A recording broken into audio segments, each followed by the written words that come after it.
Sont dans l'Évangile selon Matthieu, chapitre 19. Nous lisons le verset 16 à 26. Matthieu, chapitre 19, verset 16 à 26. Allons lire au nom de Jésus-Christ. Et voici, un homme s'approcha et dit à Jésus: Maître, que dois-je faire de bon pour avoir la vie éternelle? Il répondit: Pourquoi m'interroges-tu sur ce qui est bon? Un seul est bon. Si tu veux entrer dans la vie, observe les commandements. Lesquels, lui dit-il, lui dit-il. Et Jésus répondit: Tu ne tueras point, tu ne déroberas point, tu ne diras point de faux témoignages. Honore ton père et ta mère. Et tu aimeras ton prochain comme toi-même. Le jeune homme lui dit: J'ai observé toutes ces choses. Que me manque-t-il encore? Jésus lui répondit: Si tu veux être parfait, va, vends ce que tu possèdes, donne-le aux pauvres, et tu auras un trésor dans les cieux. Puis viens et suis-moi. Après avoir entendu ces paroles, le jeune homme s'en alla tout triste, car il avait des grands biens. Jésus dit à ses disciples: Je vous le dis en vérité, un riche entrera difficilement dans le royaume des cieux. Je vous le dis encore, il est plus facile à un chameau de passer par les trous d'une aiguille qu'à un riche d'entrer dans le royaume de Dieu. Les disciples ayant entendu cela furent très étonnés et dirent: Qui peut donc être sauvé? Jésus les regarda et leur dit: Aux hommes cela est impossible, mais à Dieu tout est possible. Amen. Que Dieu bénisse sa parole. Bien-aimés, cette soirée, Dieu qui nous a aimés, Dieu qui ne veut pas notre chute, Dieu qui veut nous préparer à l'éternité, nous conseille tous les jours. Ici, on parle de l'histoire de ces jeunes hommes riches. On dit que ces hommes ici avaient assez de biens. Mais malgré ces biens, son cœur cherchait comment entrer dans le royaume des cieux. Selon lui, il a vu les biens qu'il avait, les richesses qu'il avait. Il y avait un manquement dans lui. Pour dire que la richesse ne comble pas. Il n'y a pas la vraie joie dans la richesse. Dans la richesse, il y a une joie courte, éphémère. Mais malgré qu'on a les richesses, on a toujours un manque. Il y a un manquement en nous. Nous manquons quelque chose. Alors, ce jeune homme ici, malgré ses biens, il a dit ceci: Seigneur, que dois-je faire pour avoir la vie éternelle? Si tout le monde aujourd'hui se posait cette question-là et demandait la réponse à cette question-là, l'Église allait être forte et Dieu allait se manifester de plus en plus. Quand on a l'Église primitive, plusieurs cherchaient d'abord la volonté de Dieu. Ils cherchaient la repentance. Comment être en communion avec Dieu. Et comment croire dans la parole de Dieu? C'est Jérôme ici, malgré c'est bien, il a des soucis que c'est malgré que j'ai le bien, mais il me faut aussi que j'écoute ce que c'est Jésus ici parle. Alors je dois m'approcher de Jésus pour connaître vraiment quelle est la volonté. Alors, les hommes nous parlent, mais je n'ai assez que je m'approche de Dieu, de ce Jésus-là, pour que Jésus me dise que dois-je faire pour avoir la vie éternelle. On dit, ces gens ici, cette approche de Jésus. Oubliant ces richesses, oubliant ces biens que non, je vais avoir parlé à Jésus. Malgré que les autres m'ont parlé, malgré que les pharisiens m'ont parlé, malgré que la loi m'a parlé, mais je dois aller me ressourcer auprès de Jésus. Je vais aller m'informer pour savoir comment je dois entrer dans les royaumes des cieux. C'est ça la grande chose. Si cette question nous est posée à tout moment, bien aimés, nous ne serons pas tels que nous sommes. Notre vie changera. Amen. Alors cet homme ici, cet approche de Jésus, il lui a posé la question, Jésus, que dois-je faire pour avoir la vie éternelle? Et Jésus lui répondit ceci. Pourquoi m'interroges-tu à ce qui est bon? Un seul homme est bon. Si tu veux entrer dans la vie, observe les commandements. Lesquels? Observe les commandements. Bien-aimés, si nous voulons voir la vie éternelle, la première chose c'est d'observer les commandements. Si on n'observe pas, nous sommes loin de Dieu et hors de la tête. Jésus lui a dit ce qu'il doit vraiment faire. Mais ces gens non, mais c'est non. Jésus, tout ce que tu parles là, mais je le fais déjà. Je ne me reproche de rien, Jésus. Tout ça c'est petit pour moi. J'ai fait tout cela. Mais Jésus lui a regardé, non, il te manque quelque chose. Voilà aussi ce soir, notre thème c'est il te manque quelque chose. Dans la vie chrétienne, il te manque encore quelque chose. Par tes pensées, tu crois que tu as la perfection. Par les hommes qui t'entourent, disent que celui-là est allé à la perfection. Mais quand Dieu te regarde, il voit que non, tu n'as pas encore atteint la perfection. Il y a encore quelque chose qui te manque. Il y a encore quelque chose qui te manque. Voilà, ce soir, on nous parlait, il y a quelque chose qui te manque. Il y a quelque chose qui te manque. Qu'est-ce qui te manque dans la vie chrétienne? Tu es prêt d'y arriver, mais il te manque quelque chose.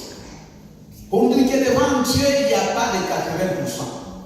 Chez Dieu, c'est 100%. Mais il nous manque quelque chose. On a fait un effort. On a abandonné ce qui est abandonné. Nous sommes conformés à ce qui est écrit. Mais on dit, il te manque encore quelque chose. Cette soirée, pose la question, qu'est-ce qui me manque? Qu'est-ce qui me manque encore? Prier, tu pries. La Bible, tu la lis. Les commandements, tu agis. Tu aimes parfois. Mais quand Dieu te regarde, il dit non, il te manque encore quelque chose. Ce soir, regarde-toi. Regarde à ton cœur, pose la question, qu'est-ce qui me manque encore? Qu'est-ce qui nous manque pour que Dieu nous rejette? Qu'est-ce qui nous manque pour que nous ne puissions pas hériter la vie éternelle? Voilà, ce soir, tu vas regarder ta vie pour savoir qu'est-ce qui te manque. Alors, pour ces gens, ce jeune homme ici, il a eu la chance parce qu'il y a quelqu'un qui lui a parlé, ce qui lui manquait. Parce qu'en lui-même, il croyait qu'il avait déjà atteint la perfection. Mais quand Jésus lui a regardé, il dit non, ce n'est pas la justice des hommes qui peut te faire entrer au ciel. Ce n'est pas le témoignage des autres. Non, c'est mon témoignage à moi. Comment je te regarde, je sais que tu m'appartiens. Mais quand Jésus a dit non, il te manque encore quelque chose. Va, vends tout ce que tu as et donne ça aux pauvres. Et par là, tu viendras et tu me suivras. Bien aimé, quand ce jeune homme a entendu ces paroles, la Bible dit que ce jeune homme est devenu triste. Il dit que non. Pour ce point-là, Jésus, je ne suis plus d'accord avec toi. On dit que ce jeune homme a quitté Jésus, tout triste et seul. Voilà, ce soir, bien aimé, ce qui te fera manquer la haut des cieux, c'est ce qui t'aime le plus. Il y a quelque chose que tu aimes plus que Dieu. Si dans ton cœur, il y a quelque chose que tu aimes plus que Dieu, c'est ce qui va t'amener en enfer. Tu connais les Écritures. Tu aimes Dieu, tu pries, tu fais tout. Mais il y a quelque chose. Quand on touche à cela, tu es prêt à abandonner Dieu. Quand on touche à ce que tu aimes beaucoup, tu dis que non, là je suis plus comme là, non, ne touche pas ça. Là je m'en vais. C'est ce qui va t'amener au ciel. Et on va en faire la peine. Et c'est l'homme ici a tout fait. Il a bien fait. On dit qu'est-ce qu'il lui faisait? Jésus lui a dit que tu ne tueras pas. Il a dit non, Jésus, je ne tue pas. Je suis une personne correcte. Je ne tue personne. Il lui a dit encore, tu ne commettras pas d'adultère. Il dit Jésus, je ne fais pas l'adultère moi. Je suis correct. Jésus a continué. Tu ne déroberas point. Jésus, je ne vole pas. La justice des hommes. Il a continué encore. Tu ne diras point de faux témoignages. Oui, Jésus, je ne dis pas de faux témoignages. Lui, s'est justifié de lui-même. Jésus continue encore. Honore ton père et ta mère. Oui, Jésus, j'honore mes parents. Jésus a continué encore. Ok. Tu aimeras ton prochain comme toi-même. Oui, Jésus, je l'ai fait. Jésus a voulu regarder. Il a dit que Seigneur, j'ai tout observé. Tout ce que tu dis, j'ai observé. Jésus lui a dit que non, il te manque encore quelque chose. Voilà, bien aimé, ce que nous aimons beaucoup, c'est ce qui nous amène de Dieu. Amen, amen. Tu peux avoir tous les dons de l'esprit. Tu peux tout faire pour Dieu. Mais il y a quelque chose qui peut te barrer la route. C'est ce qui va t'amener en enfer. Mais qu'est-ce que nous devons faire? Lisons Luc, chapitre 3, verset 8. Commençons d'abord par chapitre et verset 7. Luc 3, 7 à 8. Il était ceci. Il disait donc à ceux qui venaient en foule pour être baptisés par lui: race de vipères, qui vous a appris à fuir la colère à venir? Produisez donc des fruits dignes de la repentance. Et ne vous mettez pas à dire en vous-même: nous avons Abraham pour père. Car je vous déclare, de ce pierre ici, Dieu peut susciter des enfants à Abraham. Déjà, la cognée est mise à la racine des arbres. Tout arbre donc qui ne produit pas de bons fruits sera coupé et jeté au feu. La foule interrogeait disant: que devons-nous donc faire? Que devons-nous donc faire? Bien aimé, on ne s'improvise pas être chrétien. L'effet de faire de bonnes choses, de bonnes œuvres parfois, ne témoigne pas que tu es chrétien. Même ceux qui ne connaissent pas Jésus, par la moralité, ils sont corrects devant les hommes. Ils sont corrects, ils ne volent pas, ils ne mentent pas, ils ne commettent pas d'adultère, ils n'injurient pas. Mais son cœur est attaché à quelque chose. Voilà. Qu'est-ce qui est attaché à ton cœur? Ton cœur est attaché à que les hommes ne voient pas. Ce qui va t'amener en fait, c'est ce que les hommes ne voient pas. Mais toi-même, tu connais. Ce jeune homme ici, lui, il avait respecté les commandements des hommes, comme la notion de morale nous exige. Il ne faut pas toucher aux femmes d'autrui, il ne faut pas voler, il ne faut pas détourner. Ça, c'est la morale des hommes.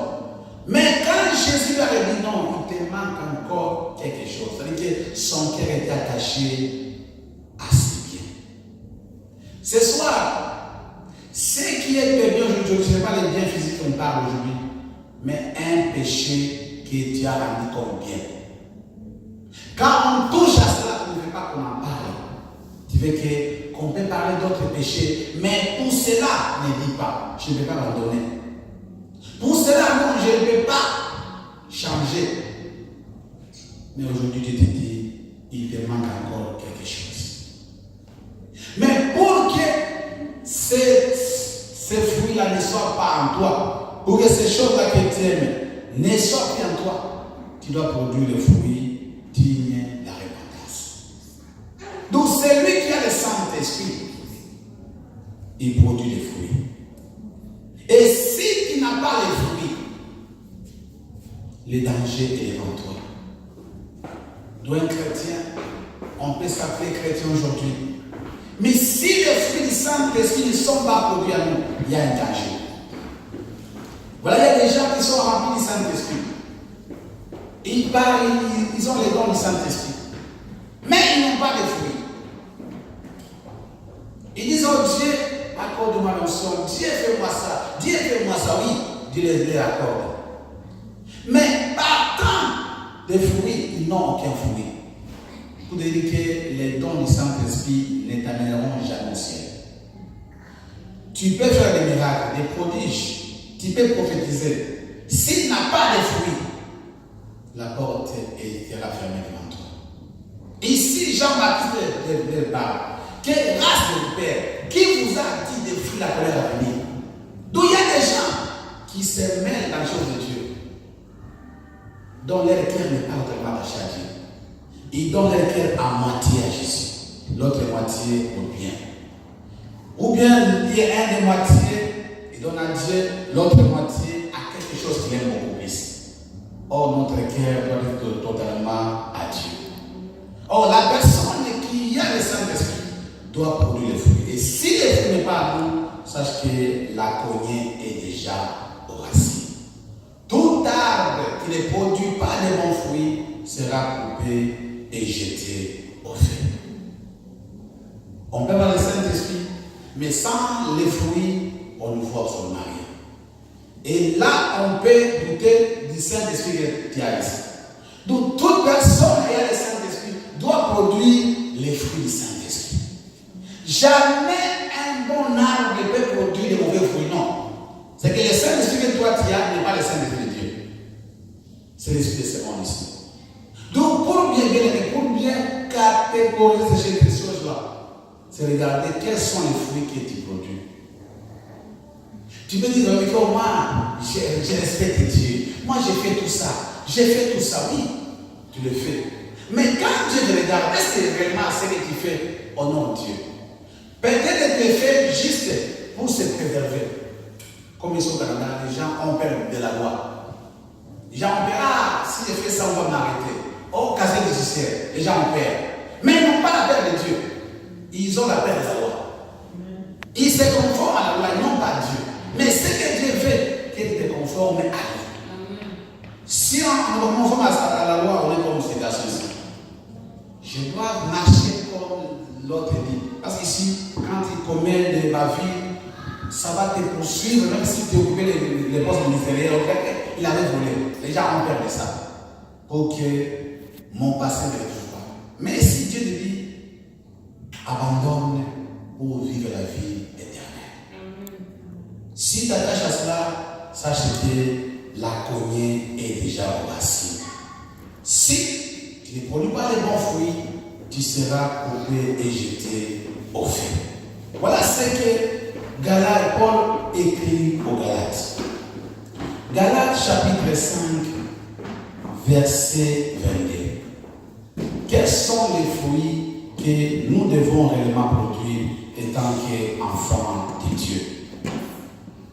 Galates chapitre 5, le verset 22.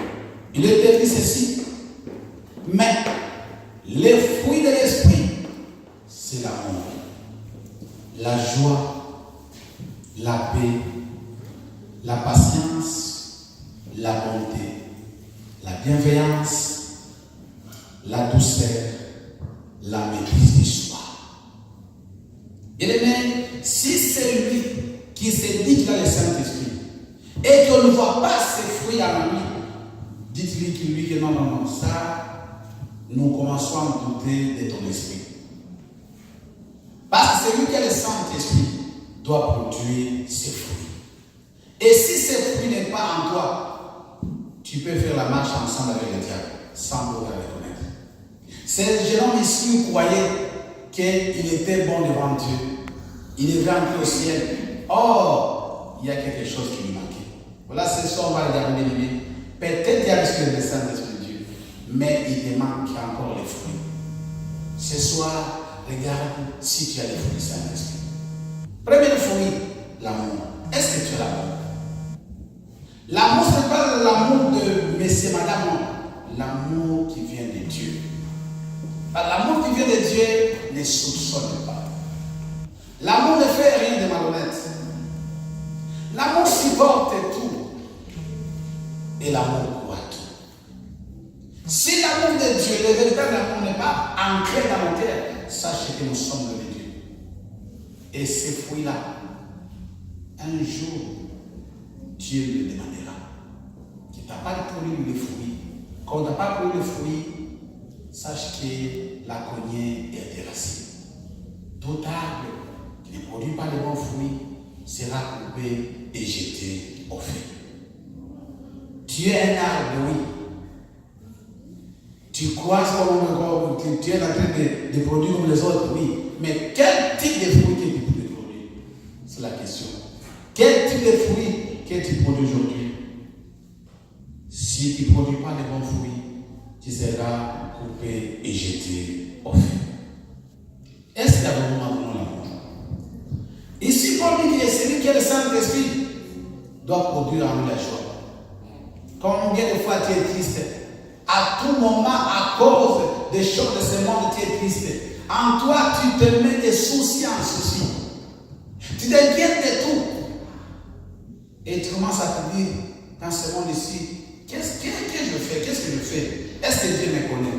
Bien-aimé, Dieu te connaît. Si tu manques la joie à cause des choses de ce monde ici, sache que tu n'as pas les fruits du Saint-Esprit. Les fruits du Saint-Esprit nous donnent la joie. Et cette joie-là n'est pas quand on a les biens de ce monde ici. Cette joie-là demeure à nous, même si on n'a rien. Nous sommes dans la parce que Christ se manifeste à nous. Parce que Christ agit à nous. Et l'autre fruit, c'est la paix. Un chrétien qui prépare l'éternité pour qui se prépare pour l'éternité a la paix du cœur. Et cette paix ici doit se manifester en tout. Il y a des hommes qui n'ont pas la paix. Vous voyez qu'il a la paix, mais dans son cœur, il n'y a pas de paix. Et si tu n'as pas la paix dans ton cœur, sache que tu n'as pas les fruits du Saint-Esprit. Quand on a des rancines avec les hommes, on vit l'inimitié, sache que tu n'auras pas la paix. Quand tu as la personne à qui vous êtes querellé, même ça fait 20 ans, quand vous la voyez, vous n'aurez plus la paix. Pourquoi? En toi, tu as semé d'autres racines. Il y a des chrétiens aujourd'hui, ils ont des conflits de 20 ans, des conflits de 15 ans, des conflits de plusieurs années. Mais aujourd'hui, cherchons la paix. Il est dit ceci que rechercher la paix et la sanctification, sans laquelle personne ne verra Dieu. Si nous n'avons pas la paix dans nos cœurs, sachez que nous-mêmes devons nous barrer la route. Un chrétien ayant les fruits du Saint-Esprit aura la paix. Sa conscience est calme. Parce qu'il ne s'agit de rien en lui. Mais quand notre conscience est surchargée de ce qu'on a fait les autres et qu'on ne cherche pas à se réconcilier, sache que les fruits que nous portons ne sont pas les bons fruits. Ce sont des fruits qui ne donnent pas gloire à Dieu.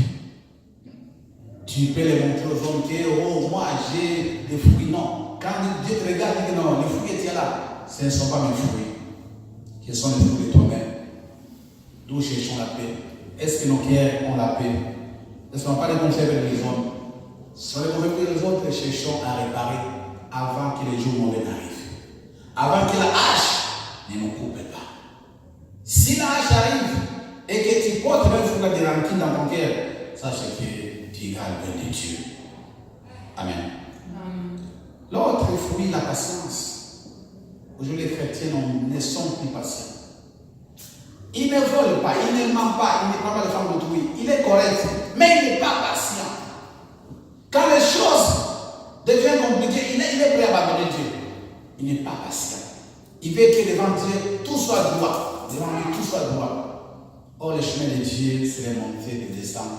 On doit supporter à vivre la condition que Dieu veut. Et on doit supporter tout ce qui peut arriver. Dans la vie chrétienne, tout n'est pas éternel, tout est passager. La souffrance est passagère. La joie parfois passagère dans ce monde ici. Mais nous avons une joie éternelle. Tant qu'on sera ici, tout est passager. Tu peux te réjouir aujourd'hui, mais demain, tu tombes encore. Tu te réjouis encore, c'est comme ça. Et tout n'est pas éternel, tout est passager. D'où on doit patienter. Tu es de la souffrance, patiente. Si tu n'as pas péché, glorifie Dieu. Honore Dieu. Continue. Ne vole pas, ne te décourage pas, n'haïs pas les autres. Contente-toi de ce que tu as. Il a dit ceci, je ne vous abandonnerai pas. Je serai avec vous jusqu'à la fin du monde. Mais les chrétiens aujourd'hui n'ont pas de patience. Et si ce fruit-là n'est pas à nous, sache qu'on sera coupé. On sera coupé. Nous devons être patients. Dieu a tout abandonné, mais tu n'as pas la patience. L'autre, nous n'avons pas la bienveillance. Nous ne sommes pas bienveillants dans ce que nous faisons. Et nous n'avons pas la bonté envers les autres. Aimer les autres. Faire du bien aux autres. Les chrétiens n'ont plus ça. Ils sont prêts à se trahir. J'ai compris les chrétiens aujourd'hui. Quand un de leurs est élevé, les chrétiens sont jaloux de lui. Mais quand il a des problèmes, là ils vont venir. Oh, Dieu va faire un bien-aimé. Oui, bien-aimé, Dieu va faire. Mais quand il est non, toi, tu commences à t'envoyer. Ok, on doit être bon en mal et en bien. Si Dieu aime quelqu'un, sont de la joie. Si quelqu'un est frappé de malheur, alors le consoler. Mais nous, les chrétiens, nous sommes contraires. Quand quelqu'un est visité par Dieu pour les bonnes choses, là, il devient notre ennemi. Mais quand il est frappé de malheur, là, nous allons pour le consoler. Non, nous devons être bons en toutes choses. Amen. Quand on est bon en toutes choses, réjouissons-nous à ceux qui se réjouissent. Et paierons avec ceux qui plairent. Si on ne se réjouit pas avec ceux qui se réjouissent, sache que ces fruits-là ne sont pas à nous. L'autre grand fruit que Dieu nous rejette, c'est la foi. La foi. La foi, c'est un grand fruit du Saint-Esprit. Un chrétien doit avoir la foi. Pourquoi? La Bible dit ceci.